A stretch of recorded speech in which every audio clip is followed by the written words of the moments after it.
The first, what are they going to look like was Far too much time in their own zone, which was a problem last year too. was Like, how many games did they win being outshot? 33 of their, how many times they win? Can you 45? almost guarantee that won't happen again this year?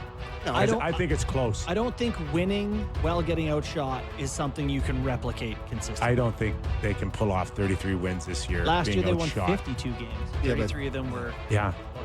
But Just the thing that's going to suck all year is that if they're not as good as last year, we're just going to have to hear because there's no more. That's what's going to suck the most about them not being the same. Well, you're way ahead. You're way ahead listen, right I now. know you. And it's like every day we're going to have to come in here and be like, boy, they're slow. Boy, they're not they dynamic. tried to sign him. I know, but he's going to I'm dreading. So it's baseball season. They were fine last night. Didn't even happen. All right, we can't let him stay on hold in the green room too long because he wanders. Doug McLean in for his Off the Rails Friday, former NHL president, GM, head coach. And he's here to tell us, JB, don't panic here. They're not that bad, the Toronto Maple Leafs, right, Mac? They were awful. I mean, it was Not you, pathetic. too. It was pathetic to watch. I'm sorry. And Ottawa was just as bad. I mean, like, what is going on? I mean, just coming into the season. But look, and Sam, I hate to bring it up. And it's okay if Marner leaves. That happens to every team. They lose guys like Marner once in a while. You hope not very often, but once in a while happens.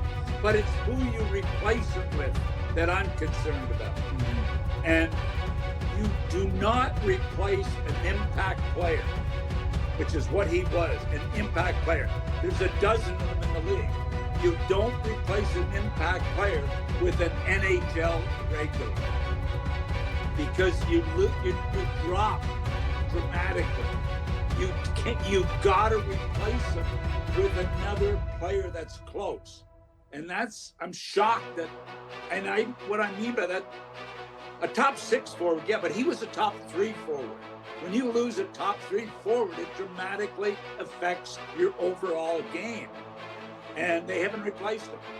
And, it's not their fault he left. He had the right to go. He had the right to demand what he did. But they got to replace him. And I'm sorry,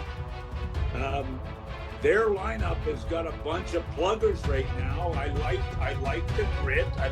But speed is a factor. Last night they looked slow. So I would give the Marcella kid, is that how you say? I would give him an opportunity to Machelli to move up in the lineup here. The kid can make plays. He's got some skill. Move him up and give him a chance to become a top 6 player unless you're going to trade for one. Well, they started Max there, Domi. I know. And Max Domi, hey, Nick, I know you love Max Domi, but he's not a top 6 forward. listen, I think that's a safe assessment that he's not spent the first 10 years of his career as a lock-in, as a top winger. Why do they think he's a top 6 all of a sudden? Lack of Why do options. they think what? Lack of options. That's right. Lack of options. That's my point.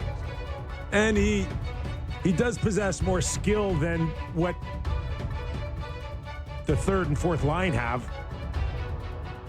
But he could, if he's on the third line, he fits in better there. He's got grit, but to have him as a top 6 guy in a league where top 6 players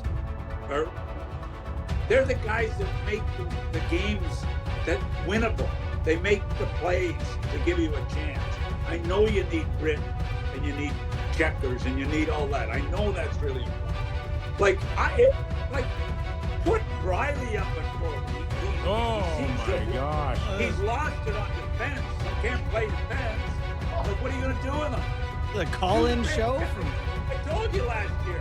They haven't won a Stanley Cup since Red Kelly played center for them. He was a defenseman when he came from Detroit. See if it works. See if it works magically. But, he's lost on the blue line. Sorry. Yeah, it's tough.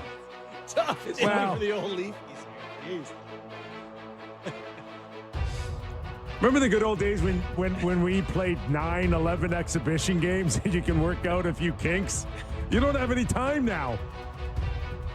I mean, Stolar's, is he going to be okay for game one? I mean, Is he out for maintenance? right? Maintenance day today. That was a lot. That was a lot. That was painful. I could only watch 2 periods. I didn't shut up. Well, then I went to Ottawa, and that was worse. Oh, my God. And I'll tell you, with Ottawa, they need some toughness in that line. Montreal are laughing at them. When did Montreal become so tough that now they're chirping? You know, Gallagher's going by their bench chirping at them. I mean, they need some toughness. And mark my words, Ottawa will make a move this week to bring some toughness into their dressing room. Ooh, Mark my okay, words. We'll watch for that. So how do you power rank the 3 Canadian teams in the Atlantic? Montreal, Ottawa, Toronto. Well, I gave you the Eastern standings last week. Did you not write them down? Like, seriously, do I have to repeat myself? Yes, you do. What? You do have to repeat yourself. Yeah, well, I've got, here it is, Florida. Like, Toronto and Ottawa are not even close to Florida and Tampa right now, guys. So I've got Florida, Tampa Bay, Ottawa, Toronto, Montreal, Detroit, Boston, Buffalo. All right. So I'll write it down this time. So let me give you the West. You want the West? Write this down so I don't have to repeat myself next week. Colorado, number 1. These are the 8 teams I've got in the playoffs. Okay. Colorado, number 1. Vegas, number 2. Winnipeg, number 3. LA, number 4. Edmonton, number 5. Dallas, number 6. Utah are going to make the playoffs. And St. Louis is the 8th team. St. Louis misses the playoffs. St. Louis make the playoffs. Oh, they make the playoffs. Okay. All right. As the sorry. 8th team. As the 8th Who we team. missing there? Minnesota, Colorado is the top team. Okay. All right. So, what? you know, Minnesota's make the big signing, and I don't have them in the playoffs. I just like Zuccarella's out for what, another month at least. Big loss for them. So I've got, that's who I've got is making the playoffs. We had Billy Guerin on the other day. I don't know if you caught him on our show, but he was great. But I only get your show when I'm on. So okay. That doesn't surprise us. Mac, he basically said we needed to sign him at whatever cost, and we'll just figure out the rest. Yeah. At the end of the day, is that okay? Because you don't lose these type of players, and as you said with Marner, they're hard to replace. So, like, ultimately, did they do the right thing at $17 million just to keep a star player